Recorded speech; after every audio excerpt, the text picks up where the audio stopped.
ನಮಸ್ಕಾರ ನೋಡಿ, ನಲಪಾಡ್ ಅವರ ಮನೆ ಮೇಲೆ ಇಡಿ ದಾಳಿಯಾಗಿದೆ. ಇದು ರಾಜಕೀಯ ಪ್ರೇರಿತ ಅನ್ನುವ ಹೇಳಿಕೆಗಳನ್ನು ಕೂಡ ಕೊಡ್ತಾ ಬರಲಾಗ್ತಾ ಇದೆ. ಆದರೆ ಇಡಿ ದಾಳಿಯ ಬಗ್ಗೆ ನಲಪಾಡ್ ಅವರು ಕೂಡ ನೆನ್ನೆ ರಿಯಾಕ್ಟ್ ಮಾಡಿದ್ರು. ಅದೆಷ್ಟರ ಮಟ್ಟಿಗೆ ವೈರಲ್ ಆಯಿತು ಅನ್ನೋದು ಗೊತ್ತು. ನಾನು ನನ್ನ ತಂದೆ ತಾಯಿಗೆ ಒಳ್ಳೆ ಮಗನಾಗಿರಲಿಲ್ಲ, ಬಟ್ ಒಳ್ಳೆ ಮಗನಾಗೋದಕ್ಕೆ ಟ್ರೈ ಮಾಡ್ತಾ ಇದ್ದೆ. ಯುವ ಘಟಕದ ಅಧ್ಯಕ್ಷನೂ ಕೂಡ ಆಗಿದ್ದೆ, ಒಳ್ಳೊಳ್ಳೆ ಕೆಲಸ ಮಾಡ್ತಾ ಇದ್ದೆ, ಕಾಂಗ್ರೆಸ್ ಪಕ್ಷದಲ್ಲಿ ಗುರುತಿಸ್ಕೊಳ್ತಾ ಇದ್ದೆ. ಆದರೆ ಇಡಿ ದಾಳಿಯನ್ನು ಮಾಡಿ ನಮ್ಮನ್ನು ಕುಗ್ಗಿಸಲಾಗ್ತಾ ಇದೆ. ಇದು ರಾಜಕೀಯ ಪ್ರೇರಿತ.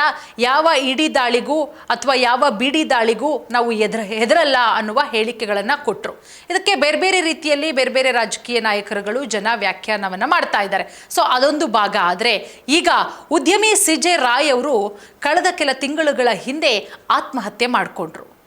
ಈಗ ಯಾಕೆ ಈ ವಿಚಾರ ಅಂತ ಹೇಳಿದ್ರೆ, ಉದ್ಯಮಿ CJ ರಾಯ್ ಆತ್ಮಹತ್ಯೆ, ಅದರ ಜೊತೆಗೆ ಹ್ಯಾರಿಸ್ ಅವರ ಮನೆ ಮೇಲೆ ಆದಂತಹ ಇಡಿ ದಾಳಿ, ಇದೆರಡಕ್ಕೂ ಕೂಡ ನಂಟಿದೆ.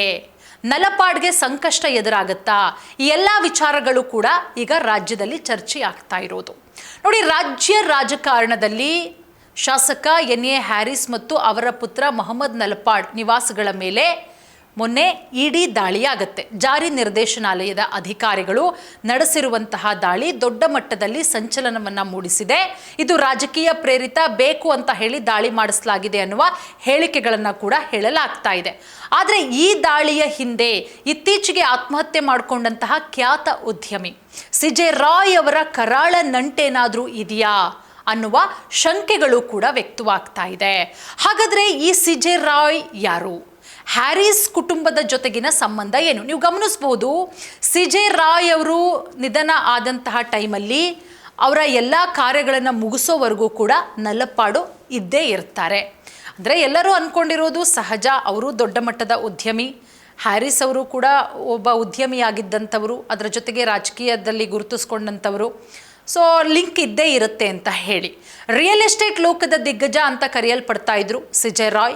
ಕರ್ನಾಟಕ ಇರಬಹುದು, ಕೇರಳ ಇರಬಹುದು, ದುಬೈನಲ್ಲಿ ದೊಡ್ಡ ದೊಡ್ಡ ವ್ಯವಹಾರಗಳನ್ನು ಹೊಂದಿದ್ರು. ಇತ್ತೀಚೆಗೆ ಕೇರಳದಲ್ಲಿ IT ಅಧಿಕಾರಿಗಳು ದಾಳಿ ನಡೆಸ್ತಾ ಇದ್ದ ಸಂದರ್ಭದಲ್ಲೇ ಅವರೇನು ಮಾಡ್ತಾರೆ, ತಮ್ಮ ಎದೆಗೆ ಗುಂಡು ಹಾರಿಸ್ಕೊಂಡು ಆತ್ಮಹತ್ಯೆಯನ್ನು ಮಾಡ್ಕೊಳ್ತಾರೆ. ಈ ಸಾವು ಸಾಕಷ್ಟು ರಹಸ್ಯಗಳನ್ನು ಬಿಟ್ಟು ಹೋಗಿದೆ.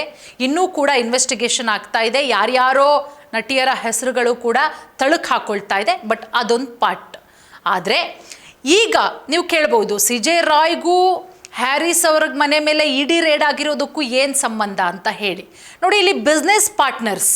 ಮೂಲಗಳ ಪ್ರಕಾರ ಶಾಸಕ ಹ್ಯಾರಿಸ್ ಮತ್ತು ಮೊಹಮ್ಮದ್ ನಲಪಾಡ್ ಅವರು CJ ರಾಯ್ ಅವರೊಂದಿಗೆ ದೊಡ್ಡ ಮಟ್ಟದ ಹಣಕಾಸು ಹಾಗೆ ರಿಯಲ್ ಎಸ್ಟೇಟ್ ವ್ಯವಹಾರಗಳನ್ನು ಹೊಂದಿದ್ರು ಅಂತ ಹೇಳಲಾಗ್ತಾ ಇದೆ. ಯಾವ ರೀತಿ ಅಂತ ಹೇಳಿದ್ರೆ, ಹಣ ವರ್ಗಾವಣೆಯ ಶಂಕೆ. ರಾಯ್ ಅವರ ವ್ಯಾವಹಾರಿಕ ಜಾಲದಲ್ಲಿ ಹ್ಯಾರಿಸ್ ಕುಟುಂಬದ ಹೂಡಿಕೆ ಅಥವಾ ಹಣಕಾಸಿನ ವಹಿವಾಟು ಇತ್ತೇ ಅನ್ನುವ ಒಂದು ಸಂಶಯ ಕೂಡ ವ್ಯಕ್ತವಾಗ್ತಾ ಇದೆ. ಈ ಆಯಾಮದಲ್ಲಿ ಇಡಿ ಒಂದಷ್ಟು ದಾಖಲಾತಿಗಳನ್ನು ಜಾಲಾಡ್ತಾ ಇದೆ. ಒಂದಷ್ಟು ದಾಖಲಾತಿಗಳು ಸಿಕ್ಕಿರಲೂಬಹುದು. ದಾಳಿಗೆ ಹಾಗಾದರೆ ಪ್ರಮುಖ ಕಾರಣ ಏನು ಅಂತ ಹೇಳಿದ್ರೆ, ಬಿಟ್ಕಾಯಿನ್ ಅಂತ ಹೇಳಲಾಗ್ತಾ ಇದೆ. ಕೇವಲ ಬಿಟ್ಕಾಯಿನ್ ಹಗರಣ ಅಷ್ಟೇ ಅಲ್ಲ, CJ ರಾಯ್ ವ್ಯವಹಾರದ ನಂಟು ಹ್ಯಾರಿಸ್ ಕುಟುಂಬಕ್ಕೆ ಮುಳುವಾಯ್ತಾ ಅನ್ನುವ ಪ್ರಶ್ನೆಗಳು ಕೂಡ ಕಾಡ್ತಾ ಇದೆ. ತೆರಿಗೆ ವಂಚನೆ, ಯಾಕಂದರೆ ರಾಯ್ ಅವರ ಮೇಲೆ IT ದಾಳಿಯ ವೇಳೆ ಸಿಕ್ಕಂತಹ ದಾಖಲೆಗಳಲ್ಲಿ ಹ್ಯಾರಿಸ್ ಅವರ ಹೆಸರೇನಾದರೂ ಇತ್ತಾ? ಅದರ ಜೊತೆಗೆ ವಿದೇಶಿ ಹೂಡಿಕೆ, ದುಬೈನಲ್ಲಿ ನಡೆಸಲಾದಂತಹ ರಿಯಲ್ ಎಸ್ಟೇಟ್ ವ್ಯವಹಾರದಲ್ಲಿ ಹ್ಯಾರಿಸ್ ಕುಟುಂಬದ ಪಾತ್ರ ಏನಾದರೂ ಇದೆಯಾ? ಹಣದ ಮೂಲ, ವ್ಯವಹಾರಕ್ಕೆ ಬಳಸಲಾದಂತಹ ಕೋಟ್ಯಾಂತರ ರೂಪಾಯಿಗಳ ಮೂಲ ಯಾವುದು? ಇದು ರಾಜಕೀಯ ವಲಯದಲ್ಲಿ ದೊಡ್ಡ ಮಟ್ಟದಲ್ಲಿ ತಲ್ಲಣವನ್ನು ಉಂಟು ಮಾಡ್ತಾ ಇದೆ. ಹಾಗಾಗಿ ಈ ಕಾಂಗ್ರೆಸ್ ಪ್ರಭಾವಿ ಶಾಸಕರ ಮೇಲಿನ ಈ ದಾಳಿ ಈಗ ರಾಜಕೀಯ ವಾಕ್ಸಮರಕ್ಕೂ ಕೂಡ ನಾಂದಿ ಹಾಡಿದೆ. ಇದು ಕೇವಲ ತನಿಖೆನಾ ಅಥವಾ ರಾಜಕೀಯ ಪ್ರೇರಿತನಾ ಅನ್ನುವ ಚರ್ಚೆಗಳು ಕೂಡ ಈಗ ವ್ಯಕ್ತವಾಗ್ತಾ ಇದೆ. CJ ರಾಯ್ ಸಾವು ಕೇವಲ ಅಂತ್ಯವಲ್ಲ, ಇದು ಹಲವು ಪ್ರಭಾವಿಗಳ ಪಾಲಿಗೆ ಸಂಕಷ್ಟದ ಆರಂಭನ, ಹೀಗೊಂದು ಪ್ರಶ್ನೆಗಳು ಕೂಡ ಕಾಡೋದಕ್ಕೆ ಶುರುವಾಗಿದೆ. ಸೊ ಹಾಗಾಗಿ ಈಗ ಇಡಿ ಏನು ಒಂದಷ್ಟು ದಾಖಲೆಗಳನ್ನು ವಶಪಡಿಸ್ಕೊಂಡಿದೆ. ಮುಂದಿನ ದಿನಗಳಲ್ಲಿ ಯಾವ ದೊಡ್ಡವರ ನಿದ್ದೆಗೆಡಿಸೋದಂತೂ ಖಚಿತ ಅಂತ ಹೇಳಲಾಗ್ತಾ ಇದೆ. ಸೊ ಕಾದ್ ನೋಡೋಣ.